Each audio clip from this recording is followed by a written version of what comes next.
হবে যা। আল্লাহ আল্লাহ গো পুরো শ্বাস মারছে রে। আরে আসতে দাম দে। আরে মেশিনই তো চালু হচ্ছস না। ধরিস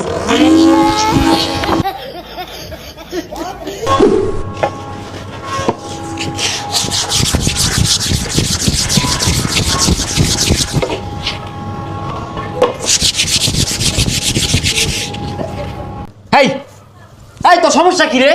তুই বেহা কাট সিরিজ কাটতে ডলে সোজা করা ভাবি। তুই আমার এগুলা শিখাইস না। সিরিজ কাগজ দিয়া কত মানুষ ডলিয়া সোজা হইরে আনলাম আর কাঠ সোজা হইতো না না।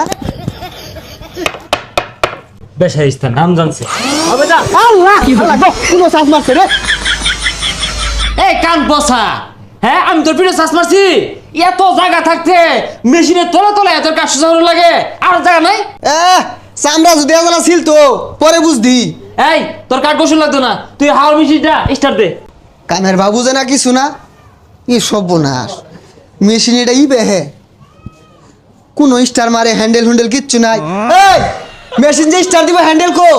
হাই বেসারিস্তা, হাই এই হাওয়ার মেশিনের হ্যান্ডেল থাকে এটা বাড়ি মারবা। আরে মেশিন হ্যান্ডেল ছাড়া স্টার মারুন যা, হ্যান্ডেল কই? তুই তো হ্যান্ডেলই খুঁজবি, সারা জীবন তো পুরো খেত ট্রাক্টর স্টার মারছস হ্যান্ডেল দিয়া। এলাকে মনে হরস দুনিয়ার ব্যাক মেশিন ম্যান হ্যান্ডেল দিয়ে স্টার মারুন লাগে। বেটা ঘর তো আর খায়া কাম নাই, হ্যান্ডেল ছাড়া মেশিন বানাইছে।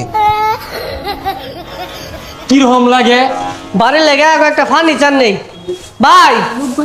ভাই এগুলো দাম কত কইরা? সবার লগে তো ভাই দামাদামি হরুন যায় না। আইনে দেখে তো পরিচিত মনে হইতাছে। 4000 টাকা দিয়ে দিন যে। ভাই হাসা হাসা যা।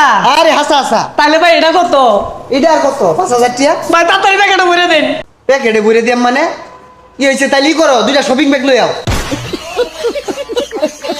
এই কি রে 4000 টাকা দিয়ে বেচারতাছস?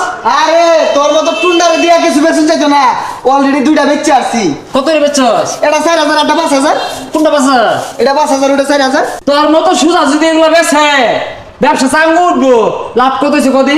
আরে বহুত লাভ হইছে। এটা বেচছি 5000, ওইটা 4000, দুইটা মিলা 9000, লাভ হইছে 10000।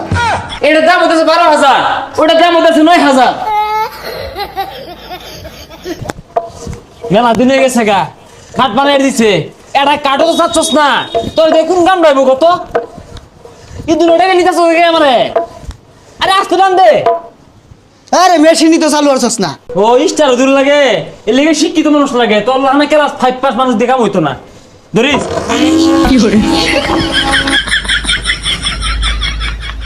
ভাই একটা খাট বানিয়ে দিয়েছিলাম, আজকে কি দিবাই? কতদিন আগে দিছ? 2 বছর আগে। আরে তাহলে এটা কোনো সময় হইছে না। আর পরে যাও। হেই মেয়ে এগুলা কি কই? খাটে কিছু বানাইছুন না? তোমরা তো মনে হলো মুখ দিয়ে কইলে খাট হয়ে যায়। দেহ এতটা কাঠ জোড়া দিতে কত বৈজ্ঞানিক পদ্ধতি ব্যবহার করতেছি। আরে তোমার কাজই করতেছি। 2 বছরে কেবল একটা কাঠ সোজা হয়েছে, আর 22-23 বছর লাগার পা। হেই মিয়া আগে কইতা আমার গেন্দারে ফাটাইতাম, আমি কে লিগাইছি? ওই মিয়া তোমার গেন্দা কি খাট নিয়ে পাইবো? বয়স কত? আমি হলো বিয়াই করছি না, তাহলে বুঝুন গেন্দা হইতে কতদিন লাগবো। ও তাইলে ঠিক আছে, আমরা নিশ্চিন্তে খাট বানাই থই দিয়াম, তোমার গেন্দার বানাই দেয় লই যাবনি। তাহলে আনারা দুজন থাকবেন তো নাকি?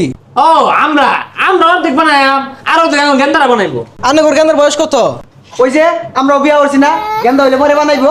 আঙ্গুল লাগে বউ দেখতেছে। তাহলে আর খাট বানানোর দরকার নাই, খাট কি বানাই লাইন শেষকালে কাজে লাগবো। খারাপ কইছিন না, আমরা বাইচে থাকলে বানাই দিল। আচ্ছা ভাই 22-23 বছর লাগবো, একটু অপেক্ষা করুন লাগবো। যাই পাঠাই দিল।